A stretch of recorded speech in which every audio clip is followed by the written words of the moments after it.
Hi everyone. Thank you for joining us today for this tech role model session. I'm joined by Karen Beckmann, who is Senior Director for IT, effectively the CIO for Rocky Mountaineer, based in Canada.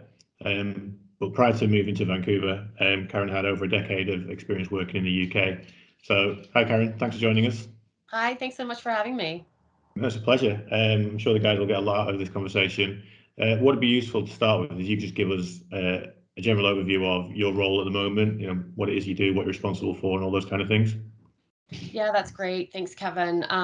As you mentioned, I am effectively the CIO. I report to the CEO as part of the executive team for Rocky Mountaineer, and I'm responsible for all of information technology. What does that mean from a day-to-day basis then? How many people do you manage? Do you get involved technically? Yeah, so I manage approximately a team of around 25 people who are responsible for infrastructure and IT help desk and security and compliance, application management and support and development and managing those vendors who help us to achieve our applications and any projects that are IT led. Cool. Excellent. So what would be really good is to understand, how you came to get into this position. I personally know the story, but I think it's really good to share that.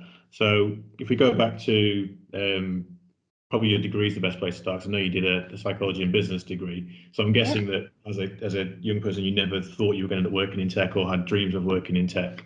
No, actually, as a young person, I didn't know what I wanted to be. And so I went and did a degree in psychology and business at Auburn University in Alabama in the United States. And after graduating there, I moved to Atlanta, and it was a difficult economic time, so there weren't many jobs out there. But I had a friend, and they got me a role at Turner Broadcasting, which is CNN and Cartoon Network. But it was in back office sales, and so I was coordinating business processes there.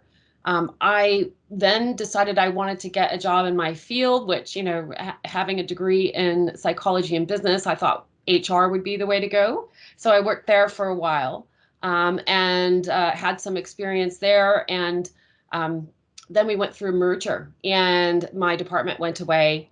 And I was picked up shortly thereafter by the software development team because I had been doing HR training and they were rolling out an HRIS system.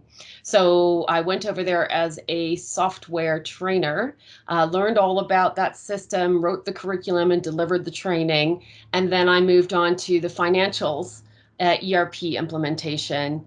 And then I moved into a business relationship management role where I supported the international division of Turner Broadcasting. Got to do things like implement an ERP in Hong Kong, help the company move to the euro currency. It was an exciting time in our international space. And then moved into project management, which I thought was my kind of home. So got my PMP and took some training and delivered financials systems. When I was sitting in a meeting one day, and the director in that meeting said, "Does anybody want to move to London, UK? I've got somebody going on maternity leave." And I was like, "Me?" So that was a great opportunity to go over there where I managed the technology development team for the PeopleSoft financials and HR for a year. And when that person came back from leave, my boss wanted me to stay. I wanted to stay. So she offered me a job in turning around the IT help desk, which I had never worked in an IT help desk. And Wow. so it was a bit of a surprise. And but I took on the challenge. She had faith in me, so I went with it, and that led to an opportunity to lead the support for all of our 30 offices. Eight, I had 8 support analysts in 6 countries across Europe, and then she asked me to set up the project management office. So had a lot of great opportunity in London with Turner Broadcasting. Then they went through massive change, and I worked. I took after taking a nice sabbatical with my family. I worked at a company called Amy, that where I was a divisional CIO, but really a business relationship management role where I sat in the leadership team for a 4,500 person division. And after my second child, we decided to move to Vancouver, where my husband is from. And I took up a job at a company called Quadrille that did property management. I was, after doing a consulting gig with them, setting up their IT vendor management, I took a role as vice president of data management and did that for a few years. And most recently, I have moved to Rocky Mountaineer to be their CIO. Well, you make it sound so easy, Karen. Like, why aren't we all doing this? There's a few things there that stand out, and that I'd like to drill down into. So I guess one of the first ones is, I think you said the word opportunity there about 17 times. And it strikes me that you've been presented with lots of opportunities, and you've not been shy to take them, even if they're slightly outside of your perceived skill set or comfort zone.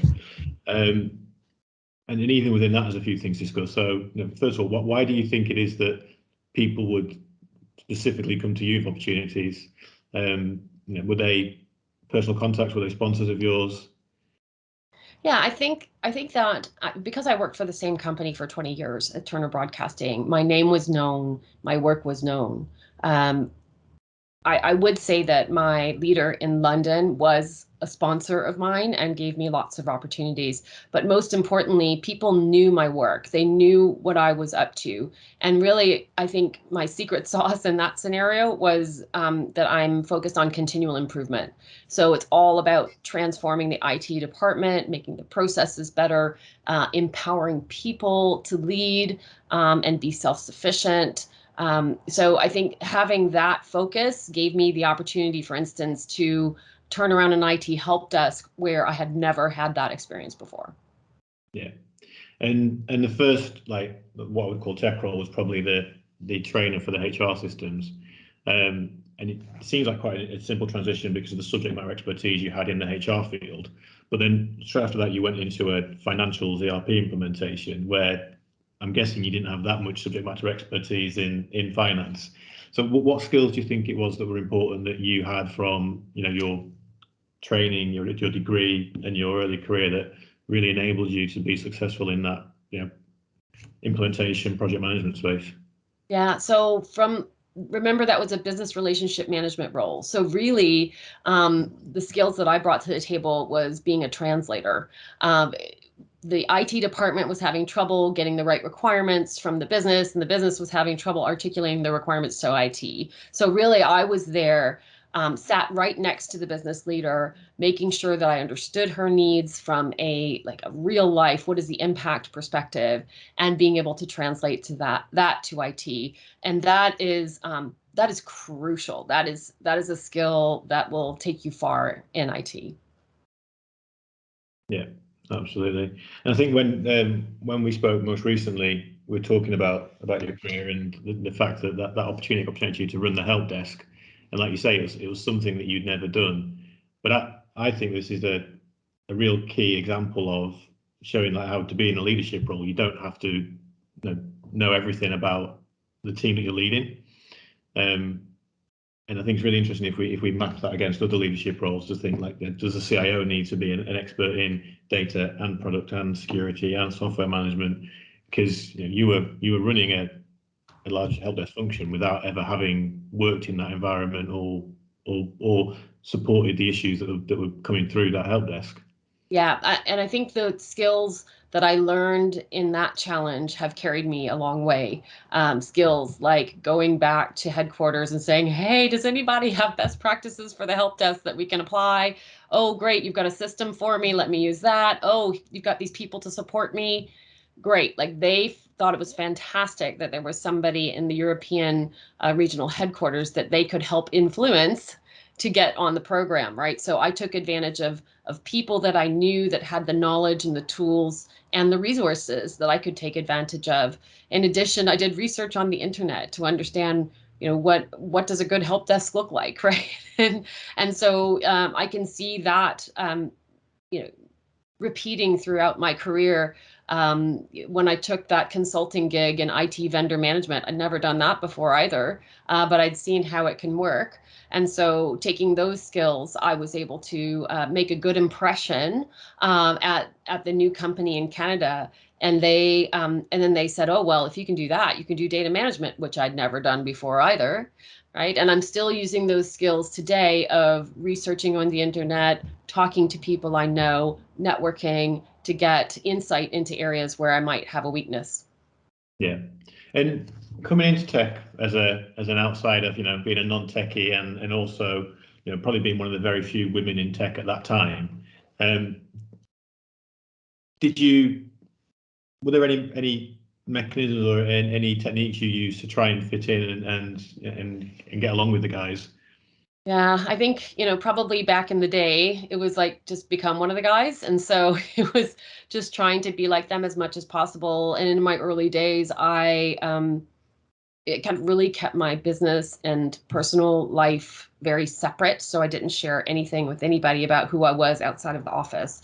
And that was kind of a coping mechanism, showing that I was, resolute, good corporate soldier. But I think later on, as I took on leadership opportunities, I realized that that kind of cold, business only person didn't connect with people. And if you're leading people, you need to connect with people. And so that was perhaps the first step into becoming more of myself, which meant being a little more feminine. And from where I was then to where I am now, I'm even more connected personally and comfortable talking about personal things because I believe in coaching and mentoring people, and helping people because you need them in order to succeed. And so I'm still kind of evolving that as well. And I would say even still there is this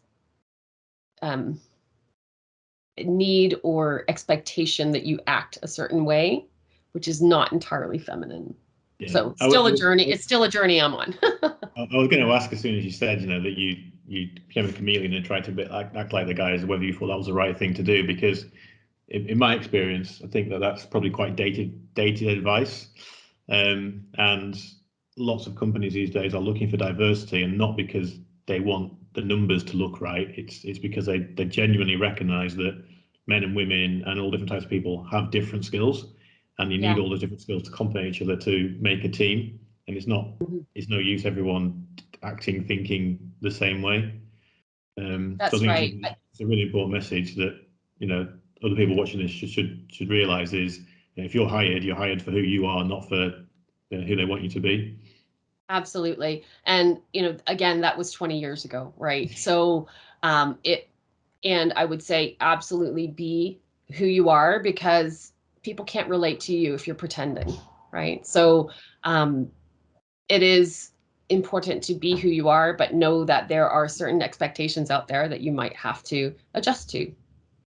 Yeah, and we've mentioned sponsors. So you said the lady that you were working for that asked you to pick up the help desk. I mean, they did that not because they had a vacancy, but because they were scared of losing you and knew how important you were to the business and come up with a project that you had the skills to do. But also, you mentioned mentoring there. Now, people don't know this, but obviously I do, is that you're part of our Women in Tech mentoring program. You're not only a mentor to one of our individuals, but you've also got a mentor through the program, which might surprise some people at the level that you're at. Why do you think it's important for people even at sea level that you are to have that kind of external person to bounce off? Yeah, I would say that there's two reasons.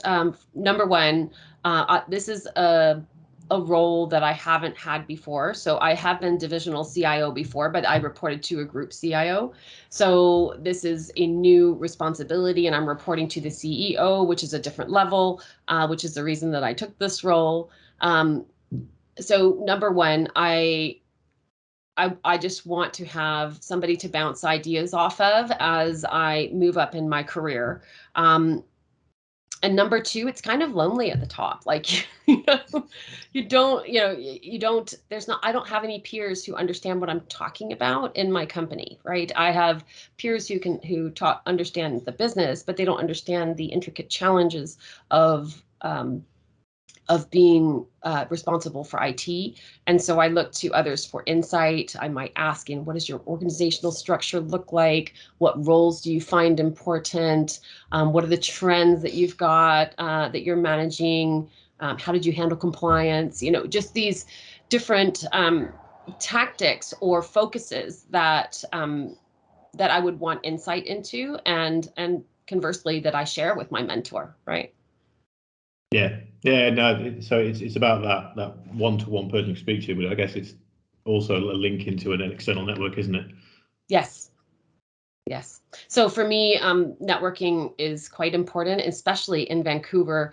After working in London, where it's such a large city, and people don't have a lot of time to network in London, I find. And also, I had worked for the same company, so I wasn't plugged in to lots of different companies. When I moved to Vancouver, it's a smaller town, and and everybody knows each other, and so you need to get your name known, and you need to be respected in the community to be accepted into the roles that are being interviewed for.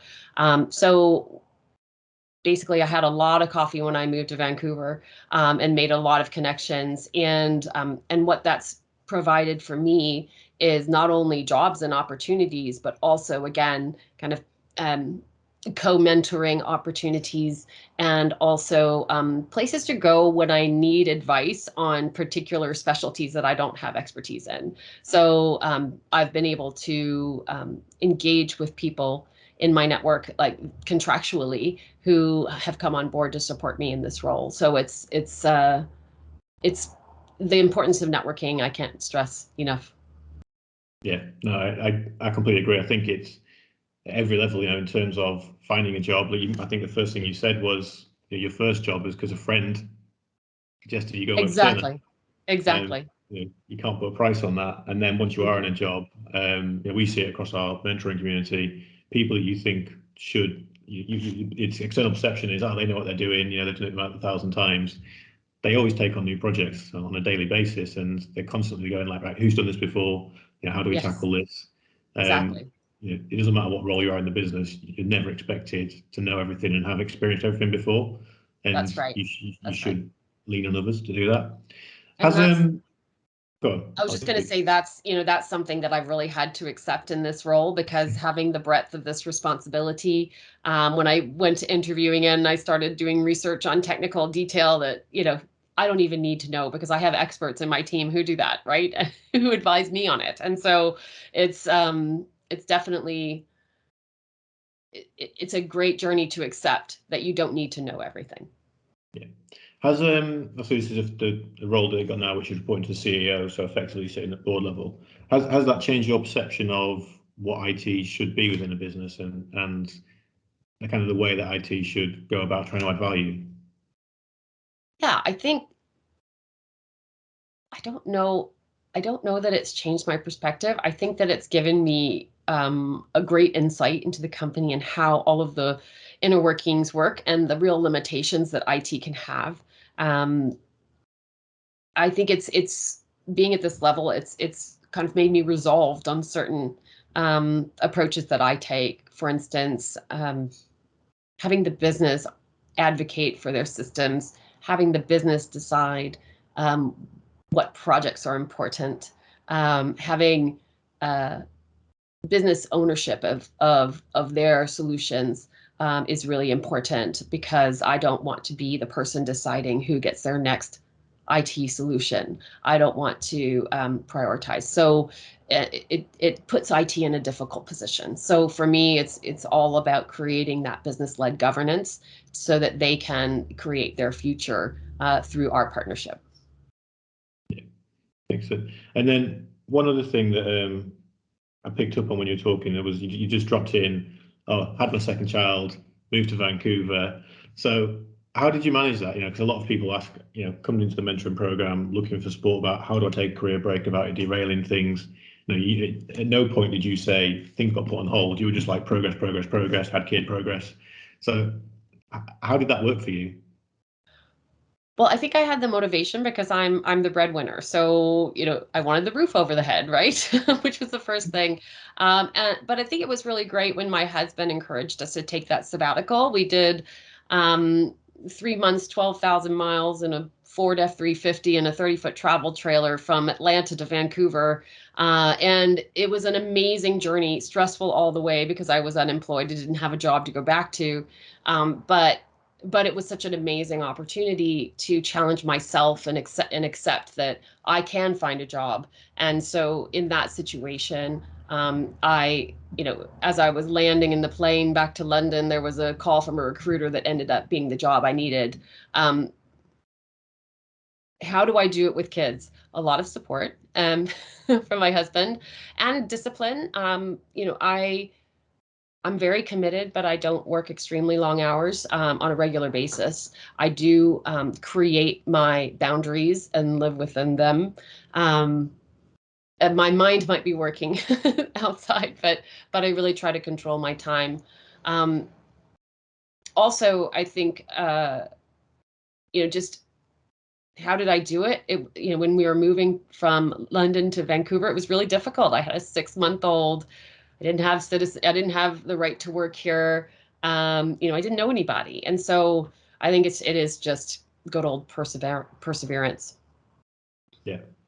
No, thank you. Some great advice there. We've had one question from our audience, which is about a topic which I know is actually close to your heart.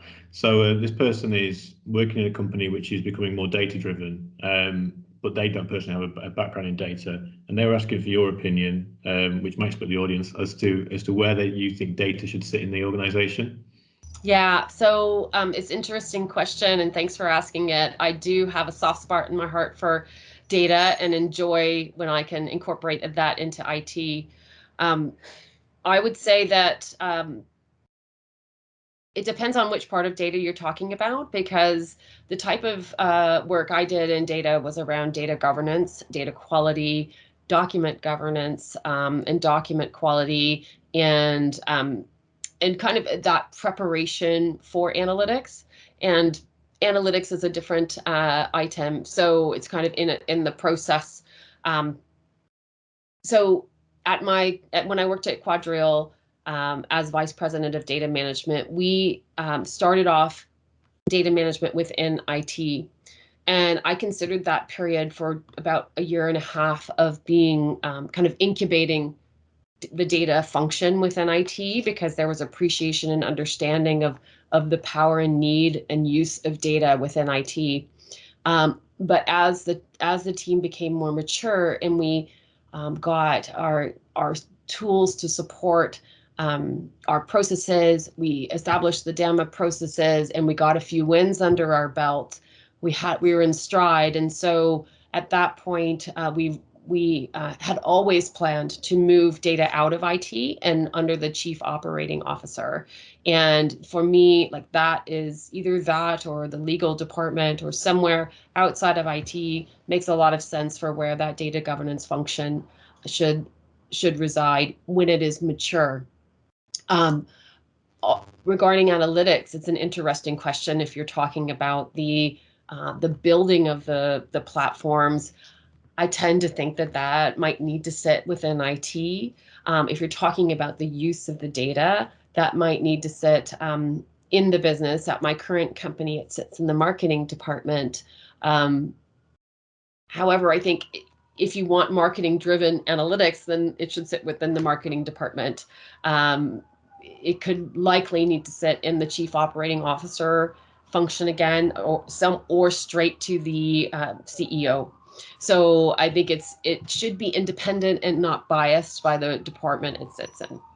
Yeah, and I think what's really good is to hear a CIO saying that.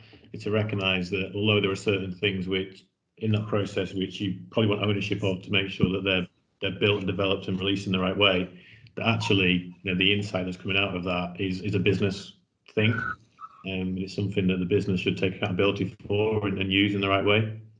That sounds really good. No, so, well, thank you very much, Karen. I think the main things that I'm taking from this conversation is a kind of trust and empower other people.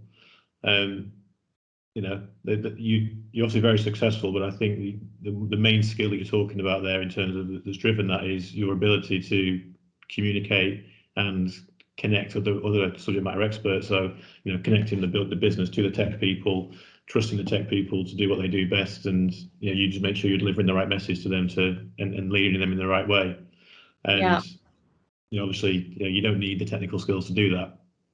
And I think the reason that I've had so many opportunities to do so many different things within the technology space is because when I am working with a team, I do create a vision for that team with that team, and give them the path to achieving that vision, giving them the skills and the tools to do their job, and getting them a leader who can lead and sustain that function going forward. And then I get to go and do something fun elsewhere, right? And set up another team. So I've had that opportunity to do lots of things across IT. And as a result, I have a great overview and generalist perspective of the function that allows me to be successful.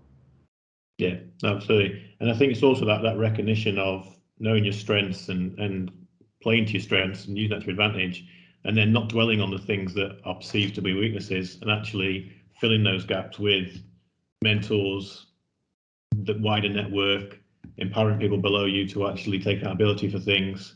I think they're all really important skills that separate the people that end up in the technical roles, the people move into leadership roles. Yeah.